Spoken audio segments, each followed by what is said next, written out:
Boker Tov, mes amis. Alors avant de rentrer dans le vif du sujet, Yom Kippour, Bifnei Atzmo, donc le jour de Kippour, on va commencer avec Kol Nidre, expliquer Kol Nidre, Bezrat Hashem, expliquer toutes les choses qu'on a importantes, le vidouille de Mincha, avant, on est Kabbalat Shabbat. Donc Kol Nidre, on a beaucoup de choses à voir, On va aujourd'hui s'attarder sur l'importance et la mitzvah. Parce que c'est une mitzvah. On a une mitzvah de manger et de boire copieusement le 9 Tishri. Donc le 9, c'est la veille de Yom Kippour. C'est une mitzvah. Donc là, ça serait vendredi. Puisque c'est Shabbat, Kippour. Donc on a une mitzvah. Attention, c'est pas c'est bien, c'est important, il faut. C'est une mitzvah. C'est-à-dire que quand tu vas manger copieusement, boire copieusement la veille, d'accord? C'est une mitzvah. Là, pour une fois, tu fais une mitzvah dans la semaine. J'ai même entendu, un peu avant. Oui, vas-y, fais. Toi, pendant un an, toi. Ouais, l'avant, veille. En tout cas, on y va. Mitzvah lechol velishtot berev Yom Kippourim. Donc, on a une mitzvah de manger et de boire la veille de Kippour. Vechol aochel veshote bo. Et tout celui qui mange le 9, c'est comme s'il avait jeûné le 9 et le 10. Alors c'est bizarre, alors que tu manges le 9. Et c'est comme si tu avais jeûné aussi le 9. Ou mekabel sachar alachilak alatanit. Et tu reçois un salaire des repas que tu fais le 9, comme si tu avais jeûné le 10. C'est le même salaire qu'un tanit, le même salaire qu'un jeûne. C'est bizarre. Attention, puisque c'est une mitzvah, tout va dépendre de quoi? Puisque c'est une mitzvah, tout va dépendre de la kavana, de l'intention. Si tu viens, tu t'assois simplement pour manger, pour ouvrir ton ventre et pour te goinfrer, donc tu n'as pas la kavana, tu n'as pas l'intention d'accomplir la mitzvah, de manger le 9 que Dieu t'a dit, alors tu n'as pas de sachar, puisque tu n'as pas la kavana, tu n'as pas l'intention. Donc il faut avoir l'intention de manger les shem shamaim. Ça c'est le plus difficile. Qui peut prétendre ici qu'il mange les shem shamaim? Je ne sais pas. Toi, c'est ce que tu ne manges pas. Et donc c'est une grande mitzvah. Alors messieurs, d'où est, Rabbi Michael, une petite question, d'où est le Mekor, ou d'où est la source de cette halakha? D'où est-ce que l'on sait que l'on doit, et c'est une mitzvah, de manger le 9 Tishri, la veille de Kippour? D'où on a ça? D'où on sort? Gemara, messieurs, Gemara, si on ne fait pas la Gemara, on est des Amaratzim, on reste des ignorants. Il y a Rama. Gemara Brachot, messieurs, d'Afret Amoudbet. J'ai rien dit, moi, j'ai dit juste Brachot. Quand est-ce qu'on parle d'Achila? Dans Yoma ou dans Brachot? D'où on parle de repas? Dans Brachot ou dans Yoma? Dans Brachot, on parle de repas. On parle de repas. D'Afret Amoudbet. Elle dit comme ça la Gemara. Tanele Chia Barav Midifti. Il a enseigné Chia, fils de Rav de Difti. Il y a écrit, et vous jeûnerez donc vos âmes, votre corps, donc vous ferez souffrir votre corps. Varnitem, Aïnou, c'est vous ferez souffrir votre corps le 9 du mois de Tishri, Baerev au soir. La Gemara dit, Betisha Mitanin. Mais est-ce que l'on jette le 9? Pour la Torah, elle te dit, et vous ferez souffrir votre corps le 9. Ben, on gêne pas le 9. Quand est-ce qu'on gêne? Souffrir, trop manger, c'est souffrir aussi. Ça dépend pour qui. C'est le 9 ou c'est le 10 qu'on gêne? C'est le 10. Verividisha mitanin. Balobasa mitanin. C'est le 10 qu'on gêne. Et la lomalecha. Kol aochel veshote betchi. Tout celui qui mange et qui boit le 9. Alors, la Torah, elle considérera que c'est comme s'il avait jeûné et le 9 et le 10. Donc ça, c'est la Gemara. Ça, c'est les paroles des Chachamim, ça parle de la Gemara. Voilà le Mekor de la Gemara. Brachot Chet Amoudbet. D'où est-ce que l'on sait que l'on doit manger le 9 du mois? Vanitem et nafshodrem betisha la chodesh ba'erev. Et la Gemara se pose la question, mais c'est pas le 9 qu'on souffre et qu'on jeûne, c'est le 10. Pour t'apprendre que tout celui qui mange le 9, c'est comme s'il avait jeûné le 9 et le 10. Ok. Rashi, il dit Vanitem batisha, klomar, atken atzmecha betisha, shetuchal itanot ba'asara. comment Rashi comprend cela? Les paroles des Chachamim, il écrit Vanitem, il écrit dans le Passouk, et vous souffrirez, vous ferez souffrir votre corps le 9 du mois. Et Rashi dit non, en fait, qu'est-ce que la Torah elle te dit? Ça veut dire prépare-toi le 9 pour que tu puisses jeûner le 10. Comme ça Rashi comprend. Prépare-toi le 9 à la souffrance qu'il y aura le 10 où là tu jeûnes et donc c'est une souffrance. Voilà comment Rashi l'a compris. C'est clair? Le Maharsha Kadosh, lui il dit Tala Sachar Mitzvah Tachila Betchi'i. Il dit, le Maharsha, tu vois que la Gemara les Chachamim ont fait dépendre le salaire de la mitzvah par rapport au 9. Mais mitzvah Inu Biyom Kippourim. Alors que la souffrance elle est quand? Pas le 9, elle est le 10. D'Achila Tzorech Mitzvah Inui. Parce que tu sais pourquoi? On considère que quand tu vas manger le 9, alors tu as aussi le salaire du 10 qui est le jeûne. Parce que quand on te demande de manger le 10, c'est pour que tu souffres encore plus le 10. Voilà, quand on te demande de manger le 9, c'est pour que tu souffres encore plus quand tu jeûneras le 10. Parce qu'on sait très très bien que quoi? On sait très bien que lorsque le ventre, plus tu as l'habitude de manger, et plus tu as faim. Moins tu manges, moins tu as faim. Bien sûr, il y a Féméod. Michael est très en forme aujourd'hui, je ne sais pas ce qu'il a. Très en forme. Gemara dans Souka, elle dit la même chose pour le petit zizi. La Gemara dit moins tu lui donnes, oui, moins tu lui donnes à manger, moins il a faim. Plus tu lui donnes à manger, plus il a faim. C'est vrai pour le ventre, c'est vrai pour en bas, c'est vrai pour tout. Tu as compris? Comment? Ben oui, c'est très dur Guédalia. Parce que tu as mangé pendant 2 jours de Rosh Hashanah comme un taureau. Là, on a eu en plus Shabbat avec. Tu arrives le jour de Guédalia, ton ventre il a envie parce que tu as habitué ton estomac à manger. Et finalement, tu ne vas pas manger. C'est très compliqué, c'est très dur. Alors en fait, regardez ici l'idée du Maharsha. On a l'idée du Rashi, on vient de le dire.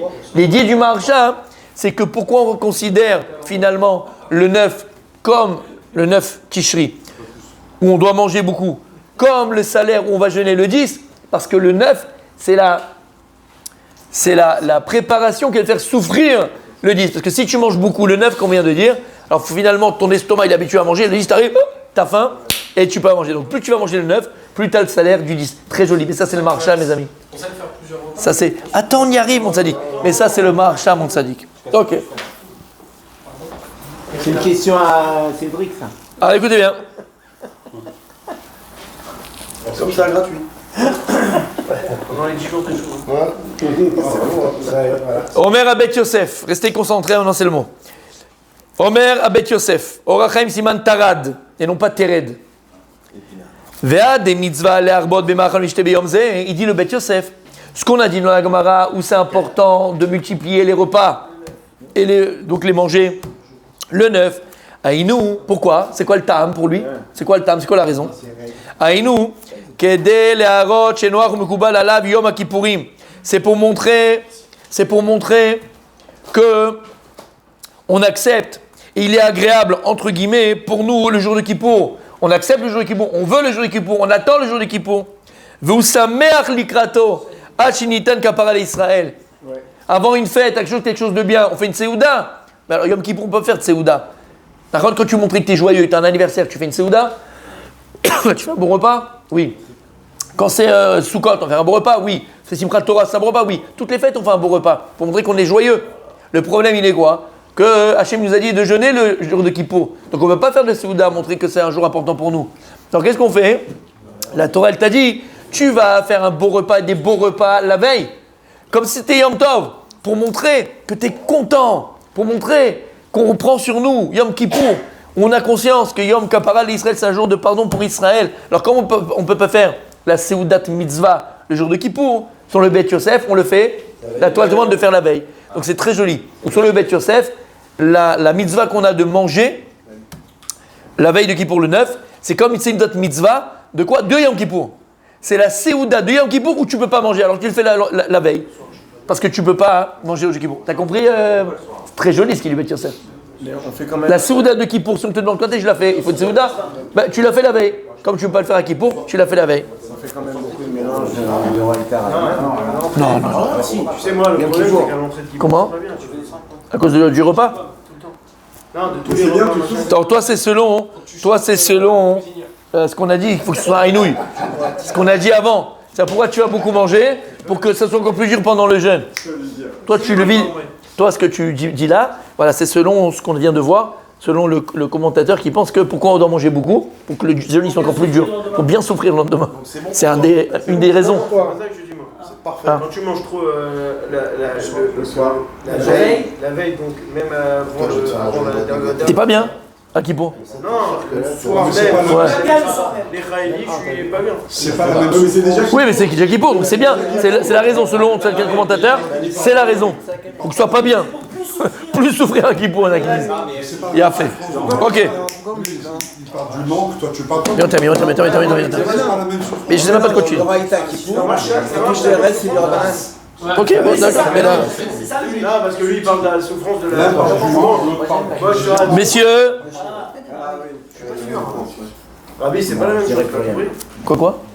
La souffrance dont il parle le Rab, je pense, c'est de dire que comme tu as trop mangé la veille, donc ton estomac il va demander, et le lendemain, comme c'est un jeûne, tu vas pas lui donner, donc tu vas souffrir encore plus. Moi je dis le contraire, c'est un excès de satiété qui fait que t'as envie de vomir. Ouais, mais ça revient à la même chose. Ouais, ça revient à la même chose. Tout l'Yan, c'est la inouïe. Toi, t'as l'inouïe parce que t'as faim ou t'as l'inouïe parce que tu n'en peux plus. Les Yan, c'est les cours. Non, mais maître, le Ikar, c'est qu'il y a un inouïe, vers initem. Rabbeinu Yaakov ben Arosh. Rabbeinu Yaakov ben Arosh. Non, il y a tellement de choses. Après, Rabbeinu Yaakov ben Arosh, il a écrit comme ça.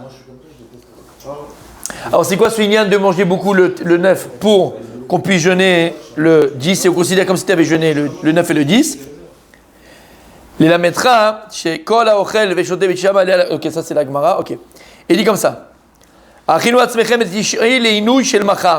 Préparez-vous le 9 pour la souffrance du lendemain.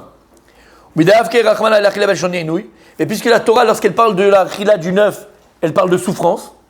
Elle a parlé Betchi'i, le 9. Et la Torah, elle a employé le terme de souffrance pour le repas qu'on fait. Et les repas qu'on fait quand? Le 9. Et c'est pour ça qu'on considère comme si c'était que tu avais jeûné le 9 et le 10. Pirouche. En fait, selon le Rabbeinu Yaakov ben Arosh, il dit, c'est comme si on avait été ordonné de jeûner le 9 et le 10 mamash. Et il dit là-bas, c'est par amour de Dieu à Israël. Chez l'autre, Siva Litanot et Yom Echad Bashana, Veletovatam Lechaparmotem, Vetsivam Shioklu Veishtu Trila Kadeh Shuklu Litanot Veshelo Lazik Laim Ainui. Alors lui, il dit l'inverse de ce qu'on vient de dire maintenant. Pas comme on a dit, tu vas souffrir encore plus et tu es encore plus faim. Il dit c'est par amour d'Hachem. Hachem, comme il sait que le lendemain on va jeûner, alors par amour pour nous, comme ses enfants, Yash Benti, Yahshua, il dit mange avant parce que tu vas aller en Dieu. Comme ça, tu n'auras pas faim et tu pourras tenir. Selon... C'est tout l'inverse. Et c'est joli aussi. Par Ahavat Hachem, par amour de Dieu pour nous. Alors Hachem, il a dit, tu sais quoi? Non seulement je te dis prends des réserves la veille, et en plus je te dis que c'est une mitzvah de le faire. Je t'oblige à le faire. Tu ne veux pas venir te dire, ouais, non, c'est Kippour, j'ai envie de souffrir et tout. Là, c'est l'inverse de ce qu'on vient de dire. Hein. Attention, c'est une autre façon de voir. Il dit, non, je t'ai dit que le 10, bah, on aime bien cela, hein. On aime bien celui-là. D'accord, je te dis, le 10, tu dois faire le jeûne, mais arrête. Tu sais qu'on dit qu'il était allemand? Il est allemand. D'accord? T'as compris, Michael? C'est très joli. Donc Hachem, Avat Hachem, par amour, il te dit, regarde mon fils, regarde ma fille, mange bien avant, parce que ça va être compliqué le jeûne. Alors je veux que tu sois pas trop en souffrance le jour de... Et il dit, Machal et Melech Shayalo Ben Yachid. À quoi cela ressemble? Tout ça, il faut le dire à table de Shabbat. Hein. Ce Shabbat là, quand tu es à la table. Ah, d'accord, c'est bien. Il y en a un qui suit. Machal et Melech Shayalo Ben Yachid.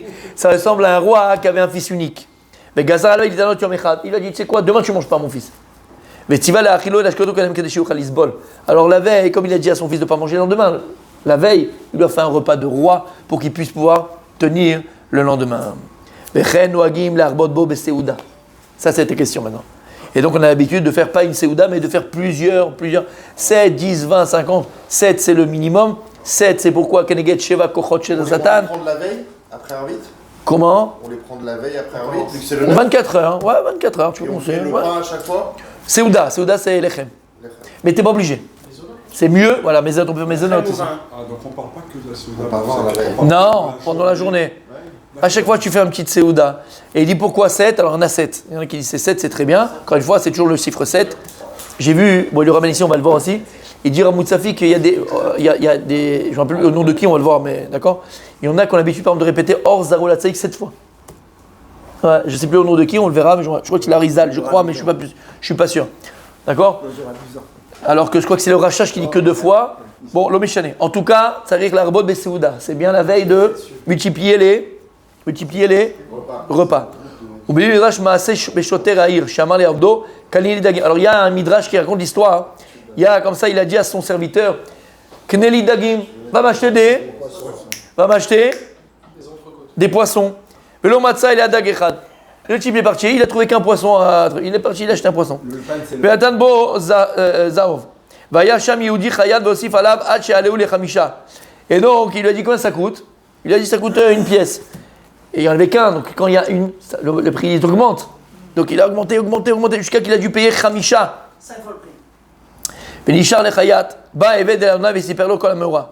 Shalach Ashoter Achar Chayat. Va Marlo, Va Melartecha. Donc il était en Connivence.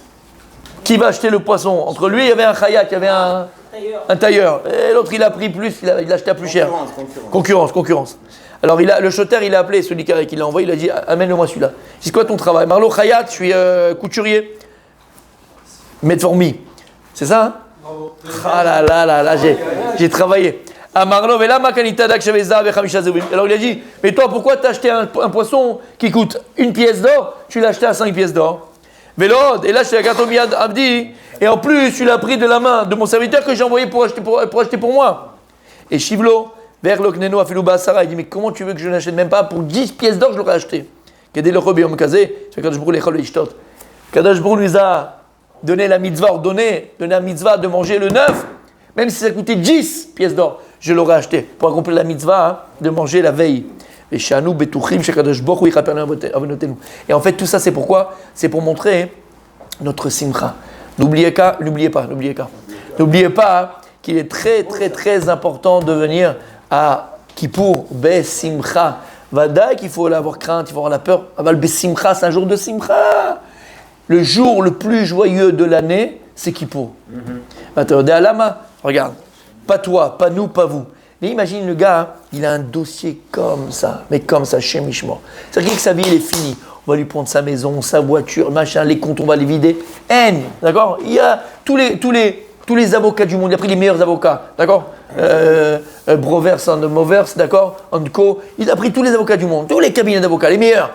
Ils ont resté pendant un an sur son dossier, ils lui ont dit, fils, non seulement ils vont tout te prendre, tu vas faire de la tôle, tu vas faire de la prison. Tu vas faire de la prison. Pchette, il n'y a rien à faire. Essaye de trouver un petit truc, quelque chose. Tu vas prendre 25 ans, minimum. C'est pas 30. Et imagine, le gars, il arrive devant le juge. Il dit, mais dis-moi, on était ensemble, tu te rappelles pas, à l'école? Et tout le monde me frappait, tout le monde m'embêtait, et il n'y avait que toi qui me protégeais, qui me machin. Le juge, il regarde même pas le machin. Zakai. Et en plus, indemnité. L'État, pendant 3 ans, ils t'ont pris l'indemnité. Habibi, l'Avdil, on arrive à Makippour, on a des dossiers comme... Bon, toi, non, mais nous, on a des dossiers comme ça, fils. Non, mais maître. Mais ça va à l'inverse de tout ce qu'on apprend. On a des dossiers, quel inverse, mais t'as pas appris depuis. Maintenant, t'apprends. Une machine à laver. T'as compris, ça veut dire, tu arrives à Yom Kippour, tu dis à Kadosh Baruch, faut être juste sincère. Bon, c'est déjà pas mal. Juste et sincère. Mechila Kadosh, Bémet, je regrette ce que j'ai fait. Mais Bémet, je regrette. Akadosh, il prend le dossier, il le jette dans la cheminée, il n'y a plus rien du tout, fini. Comment le gars, si maintenant il sort de là-bas, du tribunal, mon sadique, il sort du tribunal, le gars, comment il est? C'est un loto. Il pleure de joie. Voilà, il pleure de joie. Voilà, tu as le droit de pleurer à qui pour? Surtout que tu dois pleurer, c'est de joie, surtout. Alors tu peux pleurer pour tes fautes, pour regretter tout ce que tu veux, badaï. Aval, c'est un jour, t'as compris pourquoi il y a une simcha de... C'est une simcha de fou. C'est impensable. Je t'ai dit, toi tu peux pas comprendre si t'as pas des dossiers comme nous. Mais nous on a des dossiers, mon ami, on est comme ça. On est marqué au rouge. Non, je sais ça. T'as compris? Nous on est marqué au rouge, nous. T'arrives, tu es un petit peu sincère, tu demandes pardon, Béhémet, voilà. Allez mon fils, allez, vas-y. Et en plus de ça, non seulement je te... Hanina, je t'ai gracié. Non seulement t'es gracié, et en plus, je te donne une enveloppe pour l'année à venir, Bezrat Hashem. Je te donne l'enveloppe pour l'année à venir. Et tu vas pas être baissé sa mère? Tu vas pas être content? Maintenant, le problème, c'est quoi, messieurs? On termine pour aujourd'hui. Le problème, c'est quoi? Non, ça c'est Vadaï, ça c'est sûr. Mais surtout, Non, mais il faut être conscient de ça. Ouais, ça y est, je suis conscient. Et si on n'est pas conscient de ça, on n'est pas conscient que c'est Akadosh Baruch Hu qui nous juge. Si on n'est pas conscient de ça, à quoi ça sert? Donc il faut être conscient, mes amis. C'est un jour extraordinaire. Ou Akadosh Baruch Hu Behemet. Donc il dit le Rav. Comment tu veux que le poisson, je ne l'achète pas même à 10, à 20, et que j'accomple pas la mitzvah de manger? Donc c'est Be'ezrat Hashem. La Seouda que l'on fera la veille, donc le 9, donc vendredi, cette année c'est vendredi, mais non le Béchané. Mais quoi, t'achètes du foie gras, t'achètes du foie moins gras, t'achètes ce que tu veux. Vrai Seouda. Mais dans cette Seouda, tu chantes. C'est la Seouda qu'on aurait dû faire le jour de Kippour. On ne peut pas la faire, on ne peut pas manger à Kippour. Alors on l'a fait la veille. Et là, une Simcha Hatsuma, on rentre dans un jour où le jour de Kippour, il nous nettoie de tous nos avérotes. Beaucoup de sincérité, beaucoup de regesh, beaucoup de regesh. Beaucoup de ressenti, bon, beaucoup de sentiments, beaucoup de émet, beaucoup de vrai. Quand je il est là, il te regarde, il est mon fils. Et en plus, je te donne une enveloppe.